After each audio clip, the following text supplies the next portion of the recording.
Hello everyone, welcome to Kakatiya AS Academy. Let us know the Hindu editorial analysis of 4th March 2024.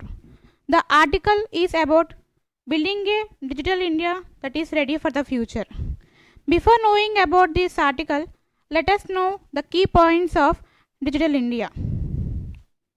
First of all, the India is ready to shift to a knowledge-based economy. So it is the main objective of digital India is shifting to a knowledge-based economy, and it was introduced by Ministry of Electronics and Information Technology.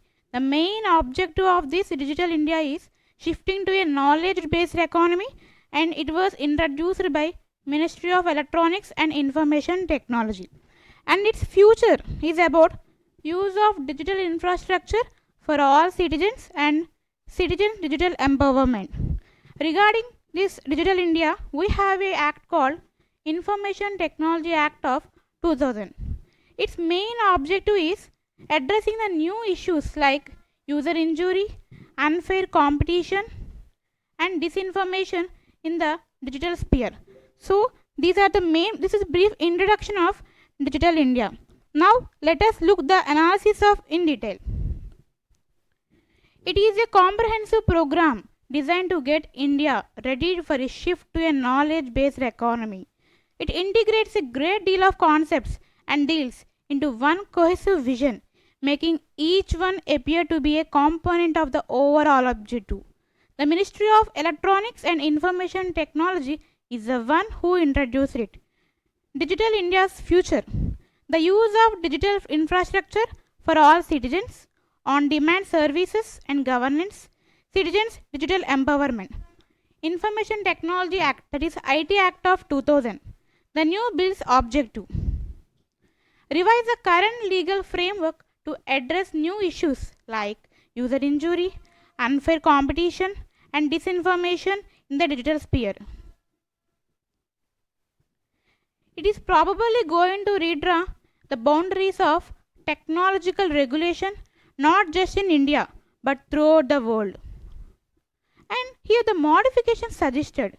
Search engines, social media firms, and e-commerce businesses are examples of diverse groups of digital intermediaries that have varied obligations and liabilities.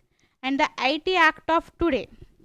It describes a intermediary as any organization that stands between a user and the internet. So the IT Act of today is describing a intermediary which stands between a user and the internet. Intermediaries are divided into three primary groups which was given by IT rules. The first one, intermediaries in social media, and second one, important social media middlemen.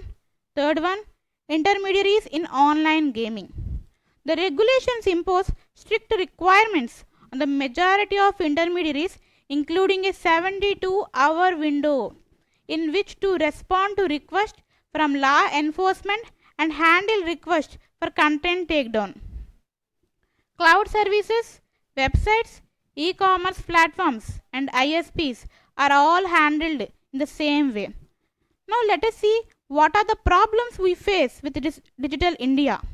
Customer management apps like Zoho, Microsoft Teams are examples of platforms that have a closer user base and a reduced risk of damage from information spreading virally since they are licensed.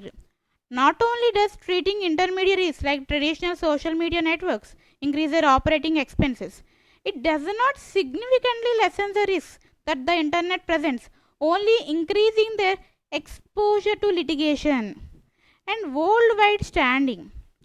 One of the most advanced frameworks for us to take into consideration is most likely the Digital Services Act of European Union. I repeat, one of the most advanced frameworks for us to take into consideration is most likely the Digital Services Act of European Union.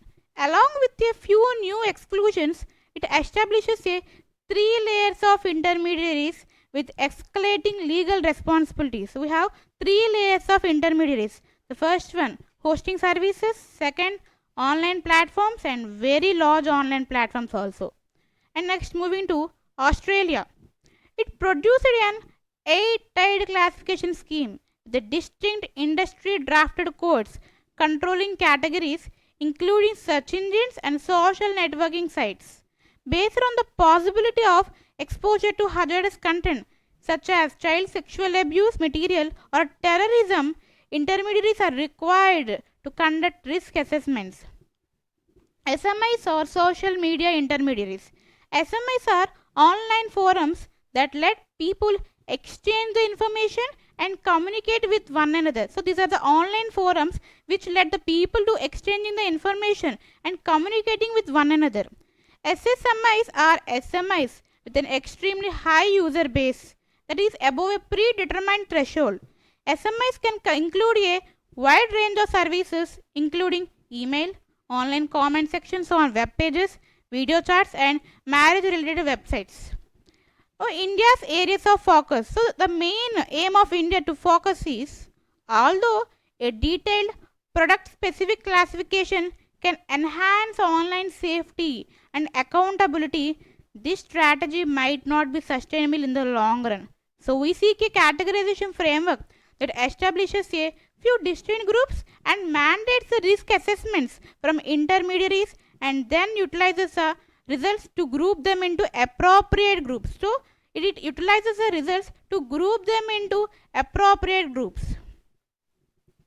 Minimizing requirements for intermediaries and making sure that regulatory tasks are commensurate with size and skill should also be the goals.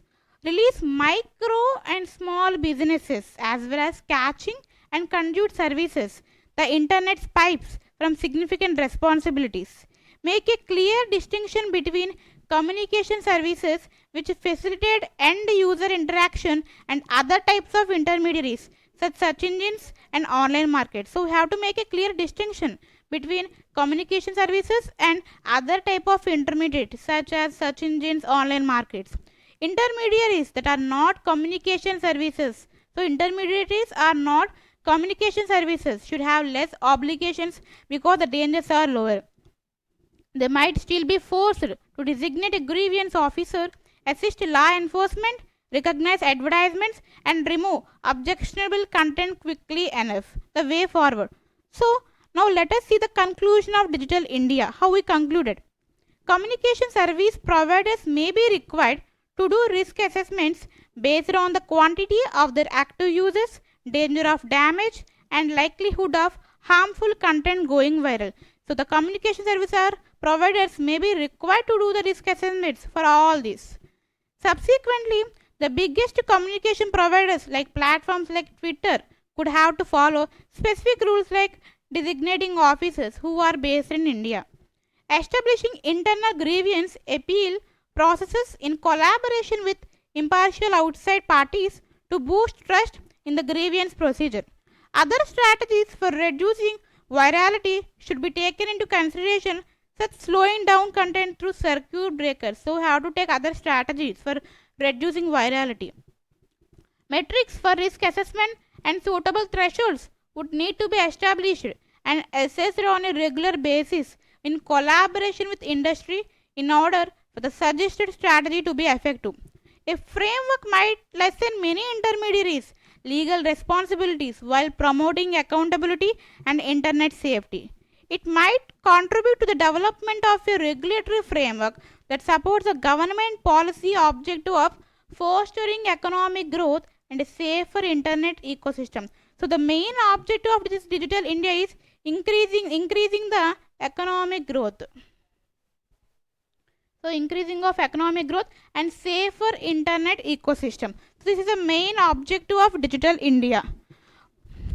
So this is all about editorial analysis of Digital India. Thank you for watching the video.